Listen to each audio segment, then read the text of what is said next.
Dear viewers, Assalamu alaikum and good morning. First of all, I welcome you all in my channel Learning with Mohsin Iqbal. Today, my topic, as per the demand of my viewers, is about youth of Pakistan, especially and youth of the world. अगर हम पाकिस्तान की data को consider करें तो इस वक्त पाकिस्तान में 65% लोग ऐसे हैं जो 20 टू 35 ईयर के एज ग्रुप में फॉल करते हैं। तो इस हवाले से अगर हम देखें तो 65 इज अ ह्यूज नंबर और कंपनीज प्रेफर कर रही हैं कि इस यूथ को यूटिलाइज करें, इनको अपॉर्चुनिटीज दें with in Pakistan and out of the Pakistan. अगर आप देखेंगे तो almost every good country is giving the scholarship opportunity to the youth of Pakistan. Similarly, companies में अगर आप जाते हैं विद इन पाकिस्तान, यूएई या अदर कंट्रीज में, तो management training programme, management development programme है कि जहां पे हमारे पाकिस्तान की यूथ को काफी अपॉर्चुनिटीज दी जा रही हैं। इट्स अ गुड साइन और ये गुड थिंग है कि लोग जो हैं जी व्यूअर्स, तो हम शुरू करते हैं वीडियो के बाद अपना टॉपिक। और जैसा कि मैंने आप सबसे शेयर किया है कि मैंने आज जो टॉपिक का नाम रखा है that is youthful leadership a vital company asset, कि हम जो यूथ है उसको एसेट कंसिडर करते हैं और इसका फायदा ये होता है कि जब हम उनको डेवलप करते हैं तो लॉन्ग रन में वो कंपनी के साथ ज्वाइन करते हैं और फिर अपनी वैल्यू ऐड करते हैं। अच्छा, आज कुछ पॉइंट हैं जो मैंने लिखे हैं और मैं चाहूंगा कि आप सबसे मैं शेयर करूं जिससे कि आपको इस यूथ की वैल्यू में आइडिया होगा कि कितनी हेल्पफुल होते हैं ये किसी भी कंपनी के लिए। First of all is global awareness. जब हम बात करते हैं ग्लोबल अवेयरनेस की तो आप सबको ये चीज आइडिया जरूर होगा कि आजकल की जो यंग जनरेशन है वो ग्लोबली बड़ी एक्टिव है और उसके पास बेशुमार नॉलेज है और वो हर चीज को जानते हैं। क्या वजह है कि ये सब चीजें अब हमारी यूथ के पास अवेलेबल है? तो उसका सबसे इंपॉर्टेंट फैक्टर है social media, active social media. आजकल की यूथ को व्हाट्सएप अवेलेबल है, इंस्टाग्राम है, अगर मैं प्रोफेशनल साइट पे जाऊं तो लिंक्डइन है, इस तरह बेशुमार वेबसाइट्स हैं, फेसबुक है और बेशुमार इस तरह के सोशल मीडिया एक्टिविटीज हैं जिनके थ्रू पूरी वर्ल्ड एक ग्लोबल विलेज बन गई है और वो अवेयरनेस रखते हैं हर हवाले से।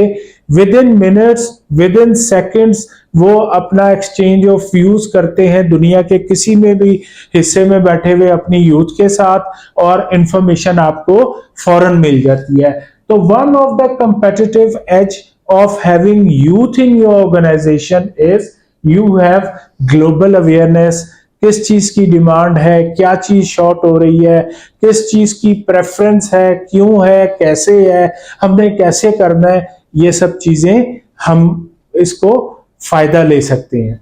Okay, next point is entrepreneur mindset. Very important है कि पहले जो लोग होते थे वो सिर्फ जॉब करते थे और उनकी कोशिश होती थी कि 9 to 5 जॉब करें और दैट्स ऑल। लेकिन आजकल की जो यूथ है वो जहां कहीं काम कर भी रही होती है तो उसके पास एंटरप्रेन्योर माइंडसेट होता है। वो अपने काम में लिबर्टी चाहते हैं और वो ये चाहते हैं कि जैसे मैं काम कर रहा हूं ऐसे ही जॉब करूं कि ये मेरा अपना काम है। दैट इज व्हाई कंपनीज ने अपनी पॉलिसीज को डिफाइन किया है, चेंज किया है और उनको बेहतर किया है और उनको एक ऐसा एनवायरनमेंट देते हैं कि वो ऐसा फील करें कि ये उनका अपना काम है। तो ये एंटरप्रेन्योर माइंडसेट जो है वो उनको बड़ा सक्सेसफुल अपने बिजनेस में या किसी भी जॉब में बना रहा है। Then we comes towards diversity and inclusion. देखें, पहले ये था कि जब ये कोई भी हमारी कंपनी जो है वो बड़ी लिमिटेड होती थी कि बाउंड्रीज ऑफ द कंट्रीज या बाकी सब चीजें हैं कि जिसकी वजह से वो लिमिटेड लोगों से ही इंटरेक्शन करते थे, कम्युनिकेट करते थे या डीलिंग करते थे। लेकिन आजकल मॉडर्न बिजनेस एरा में ये चीज बड़ी आम है कि आप के पास बेशुमार लोग हैं और वो in term of gender, in term of religion, in term of colour और हर चीज में आपको डाइवर्सिटी मिलेगी। मैं मुख्तलिफ मल्टीनेशनल में काम कर रहा हूं, मेरे साथ एशियंस भी हैं, अमेरिकन भी हैं, ऑस्ट्रेलियंस भी हैं, बाकी लोग भी हैं कि जिनसे मैं इंटरेक्शन करता था और हम उसको काम करते थे। तो यही चीज आजकल की यूथ में अवेलेबल है। आप देखें कि फेसबुक के थ्रू उनकी फ्रेंडशिप चले जाएं, इंस्टाग्राम पे चले जाएं या आप लिंक्डइन के थ्रू अगर लोगों को जज करेंगे तो वो काफी एक दूसरे से इंटरेक्शन रखते हैं और उनके लिए कोई भी इशू नहीं है डाइवर्सिटी में काम करना या इंक्लूजन के साथ, या जिसको हम कहते हैं कि इन फॉर्म ऑफ ग्रुप्स। पहले लोग शायद इंडिविजुअल हो सकते थे लेकिन अब ग्रुप वर्क को, टीम वर्क को प्रेफर करते हैं और लाइक करते हैं। People want to learn from each other, that is the good thing in youth. Okay जी, next point is multitasking. Very important point है। देखें, कभी एक वक्त होता था कि लोग सिर्फ एक पॉइंट पे फोकस करते थे और वो ये कहते थे कि बस हम ये काम करेंगे। लेकिन अगर आप यूथ पे फोकस करेंगे तो उनका जो टारगेट है या ऑब्जेक्टिव है दैट इज ऑफ मल्टीटास्किंग। वो कैपेबिलिटीज रखते हैं और उनका इंटरेस्ट है to learn from more than one areas. तो इससे क्या है कि वो प्रेफर करते हैं मल्टीटास्किंग को। और एक थ्योरी है, अभी तो नहीं लेकिन मैं आपको बताता हूं, देयर इज कॉल्ड वाई। जब आप वाई लिखते हैं तो इस तरह पहले वी और एक लाइन, इसमें वाई को कहा क्या जाता है कि अगर आप अपने कैरियर में प्रोग्रेशन कर रहे हैं तो सम टाइम वो लोग होते हैं, अगर वो टेक्निकल है वो सिर्फ अपनी फील्ड में रहना चाहते हैं, लेकिन काफी लोग हैं कि जो टेक्निकल हो के मैनेजमेंट साइड पे आना चाहते हैं। तो उनके पास ऑप्शंस है कि वो अपनी ही फील्ड में ग्रो करें या मैनेजमेंट में भी चले जाएं। और आजकल की यूथ यही करती है। आप देखेंगे बहुत सारे इंजीनियर बाय प्रोफेशन तो इंजीनियर है लेकिन साथ ही वो मैनेजमेंट में भी आ गए, अदर फील्ड्स में भी आ गए। तो ये कैपेबिलिटी ऑफ यूथ जो है आजकल की, जब कंपनीज में आते हैं ये लोग तो एक नया एरा डेवलप करके देते हैं उस कंपनी को। Next is called generation Z. Very very important factors. शायद मैं जनरेशन जी से बिलोंग नहीं करता लेकिन यूथ जरूर करती है। अब आप पूछेंगे कि ये जनरेशन जी कौन सी है और कब से स्टार्ट हुई है, तो मैं इसको आइडियली आपको समझाने के लिए कह देता हूं, वो लोग जो लेट 90s में या 200,000 ऑनवर्ड पैदा हुए, ठीक है, और 220 तक जो आप कह लें कि लोग हैं, ये सारे जनरेशन जी में आते हैं। जिसका मतलब है कि आज अगर हम किसी कंपनी में जनरेशन जी के प्रोफेशनल को या इंडिविजुअल को या यंग बंदे को या प्रोस्पेक्टिव कैंडिडेट को जब लाएंगे तो वो आइडियली 20 और 21 इयर्स का होगा। तो ये लोग जो इस वक्त आपको 20-21 इयर्स के राउंड अबाउट मिलेंगे, दीज आर कॉल्ड जनरेशन जी। अब अगर हम कहें कि ये जनरेशन की क्या कैपेबिलिटीज हैं, क्या स्किल्स हैं, तो मैं इस पे ज्यादा टाइम तो नहीं दूंगा। लेकिन आप सबको कहूंगा कि आप गूगल पे जाएं और जनरेशन जी लिखें, तो आपको उनकी बेशुमार करेक्टरिस्टिक्स जो है वो मिल जाएंगी और आप उसको अंडरस्टैंड कर जाएंगे। हाँ, एक और इंपॉर्टेंट पॉइंट, अगर कोई 20-21 ईयर का प्रोस्पेक्टिव कैंडिडेट आपकी कंपनी में जॉब के लिए आता है और अगर आप उसको कैरियर पाथ शो कर देते हैं, उसको ग्रोथ अपॉर्चुनिटीज दिखा देते हैं, तो क्या है कि वो लॉन्ग टर्म में आपके साथ चलेगा। मैं आपसे एग्जांपल देता हूं, मैं एक मल्टीनेशनल में काम कर रहा था और पाकिस्तान में ओपन सैलरी सिस्टम आज तक मैंने कहीं नहीं देखा। लोग बेशुमार बातें करते हैं ओपन सैलरी सिस्टम, लेकिन कहीं भी नहीं है। पूरे पाकिस्तान में मैं चैलेंज कर सकता हूं नहीं है, क्योंकि 25 साल मुझे इस कंपनी में हो गए जहां के ओपन सैलरी सिस्टम था। लेकिन जिस कंपनी में मैं आपसे बात कर रहा हूं, मैं उसका नाम नहीं ले सकता, मुझे उस सीईओ ने कहा कि मोहसिन, आपने मुझे एक सैलरी सिस्टम देना है जिसमें कि सैलरी ओपन होगी।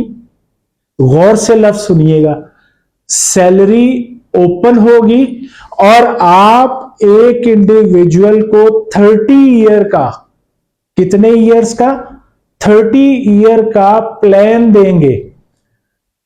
मैं फिर से अपना ये पॉइंट आपके लिए रेज करता हूं कि मेरे सीईओ ने कहा कि मोहसिन, आप यूथ को डिप्लॉय करेंगे और उनको सैलरी बताएंगे और उनको 30 ईयर का कैरियर प्रोग्रेस दिखा देंगे।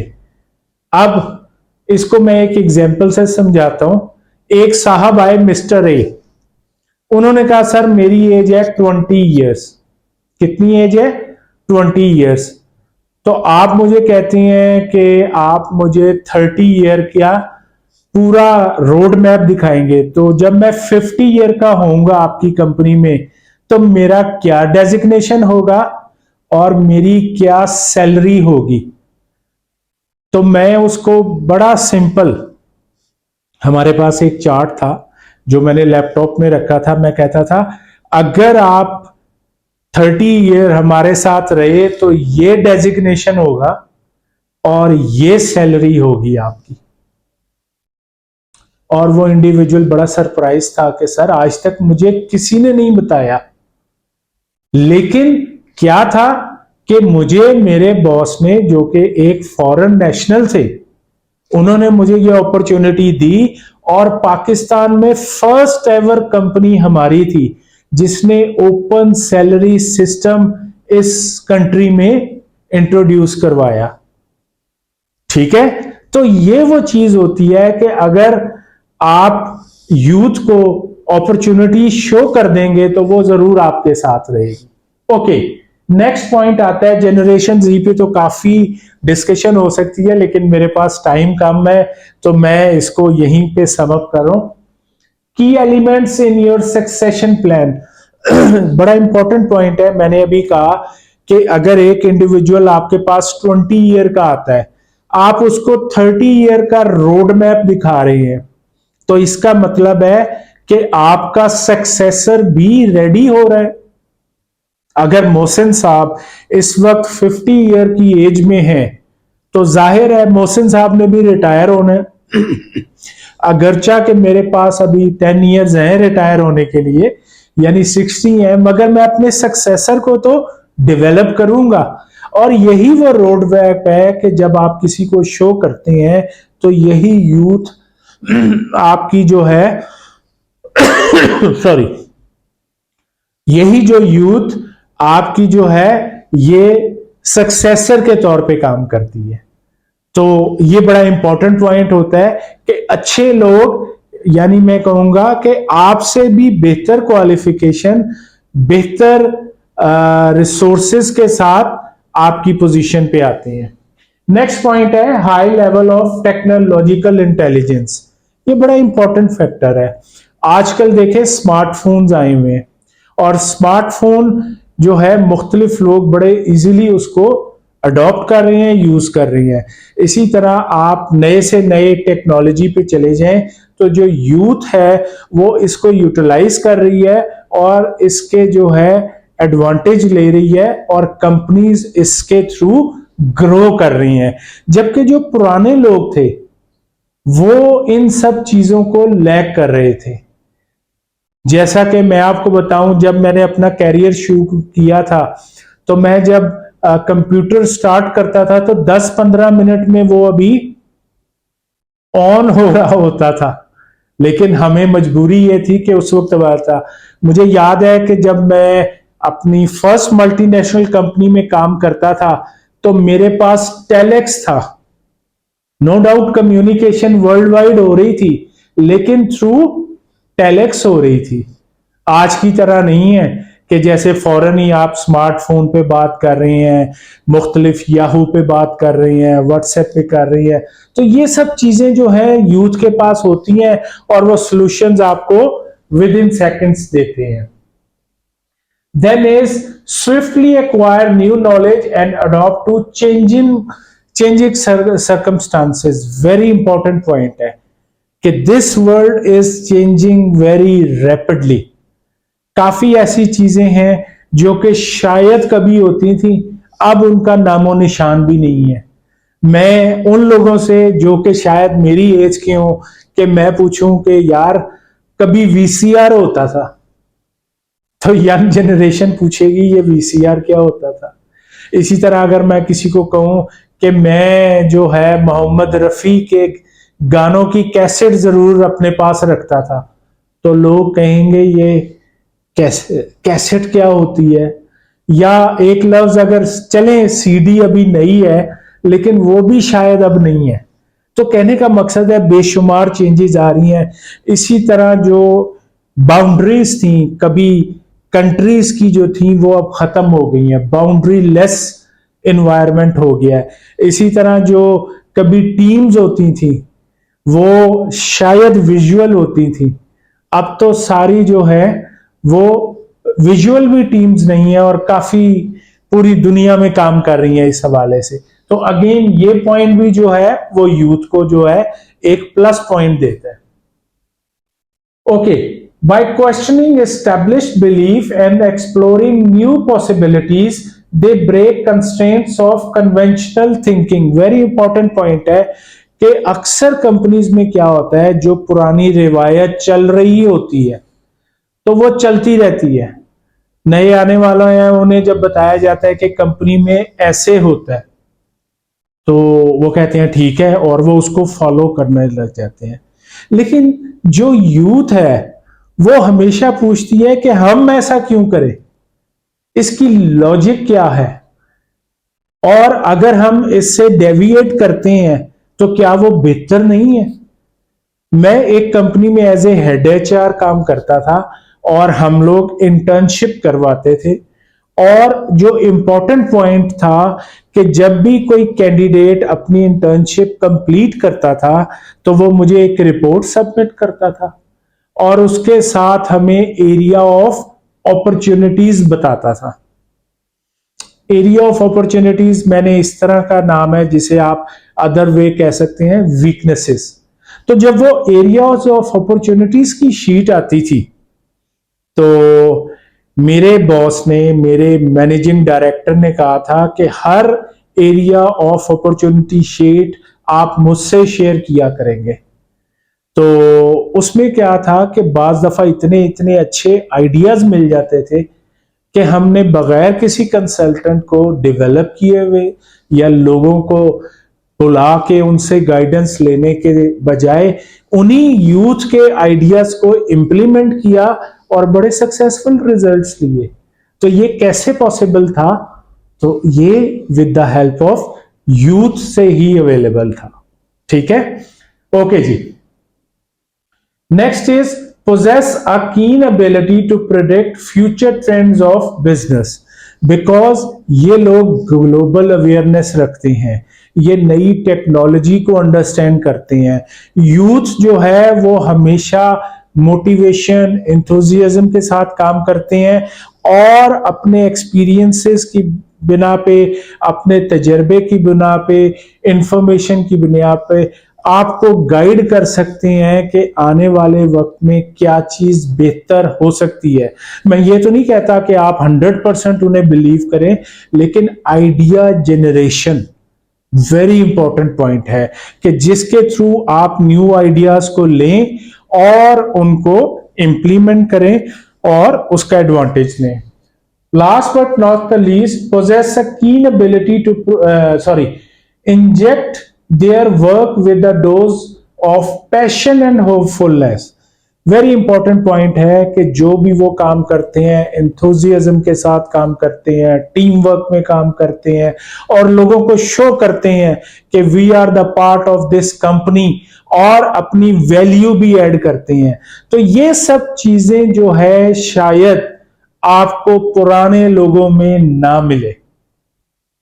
मैं दोबारा आपको उस वीडियो की तरफ जाता हूं और आपको दोबारा वो पॉइंट शेयर करता हूं कि देखें, एक यंग बर्ड आता है और वो डिफरेंट फिश और जो आप कह लें कि सी की जो चीजें हैं वो निकाल निकाल के खाने के लिए दूसरों को देता है और उन्हें एक नया आइडिया देता है। जबकि जो पुराने लोग होते हैं वो बिल्कुल उसी हवाले से कि हाँ ठीक है, जो काम चल रहा है, जो हमें मिल गया।